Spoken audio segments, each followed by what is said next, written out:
Hello guys, today I want to show you how to make 3 very useful knots for camping. The first knot is very useful if we need to make a transport handle for a bottle, as well as for a portable shower from it.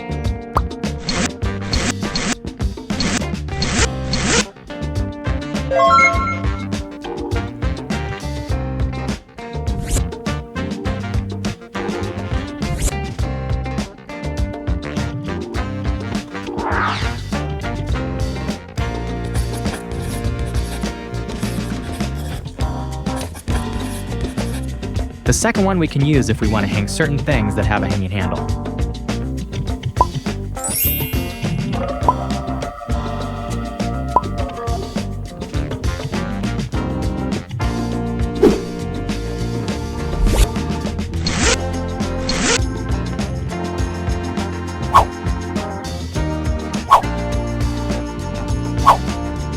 And this one is for tying the tent or a hammock to a tree.